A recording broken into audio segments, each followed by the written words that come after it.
அவர் சேவை பண்ணாரு, சுதந்திர போராட்ட வீரர் அவர் வந்து கைத்தறியில நூல்லாம் நெய்தாரு, அவர் வந்து எப்படி இருப்பாருன்னு அப்படி இப்படிதான் நம்ம கேட்டிருக்கோம்.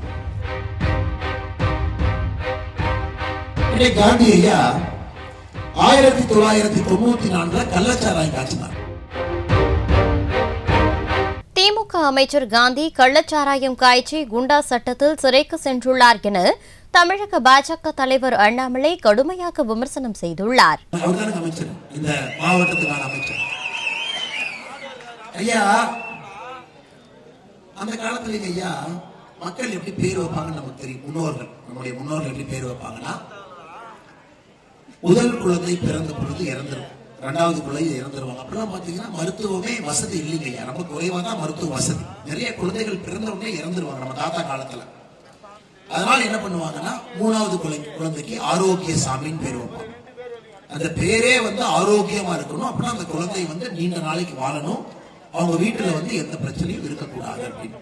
சோ பேரிலே வந்து சில விஷயத்தை அந்த காலத்துல யோசிச்சு வைப்பாங்க.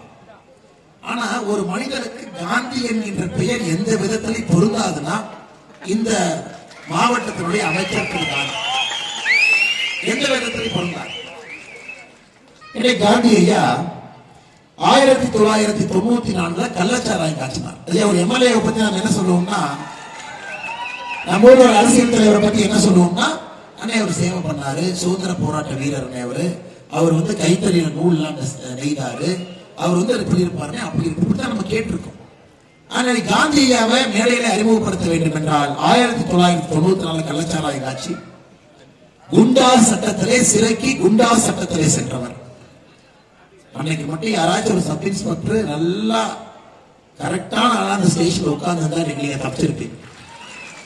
அதன் பிறகு அமைச்சரா மாறி இன்னைக்கு வந்து உங்களுடைய மாவட்ட அமைச்சராகவும் இருக்கிறார். ஏன்னா நம்ம எம்பியை கேட்க முடியாது, எம்பி யாரும் பார்க்கல, காங்கிரஸ்காரங்களை கேட்கவே முடியாது. அந்த சப்ஜெக்டுக்கு உயிர் வர்றதே எலெக்ஷனுக்கு ஒரு மாசத்துக்கு முன்னாடி.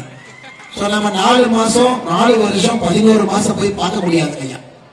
ஒருவேளை நம்முடைய மாவட்டத்தினுடைய அமைச்சரை போய் கேட்போம், அண்ணாமலை என்ன வந்தாரு, எங்க திருவண்ணாமலையில் 4 லட்சம் பேருக்கு பிரதமர் மோடி அவர்கள் கௌரவ நிதி கொடுத்திருக்காங்க, நம்ம ஊர்ல என்னங்க 64,000 பேருங்கிறாரு. முத்ரா திட்டம் என்னென்ன வெறும் 319 கோடி 2000 கோடி எல்லா மாவட்டம் வாங்கியிருக்கிறாங்க, என்னென்ன பண்றேன்னு கேட்டா அவர் சொல்லுவாரு, தம்பி 2023 சொன்னார், எனக்கு முதலமைச்சர் இந்த கைத்தறித்துறை அமைச்சர் கொடுத்ததே காந்திங்கிற பேர் இருக்கிறனால தான், வேற எதுக்கு கொடுக்கல. செய்திகளை உள்ளது உள்ளபடி தெரிந்து கொள்ள ரெஃப்ளெக்ட் நியூஸை சப்ஸ்கிரைப் பண்ணுங்க.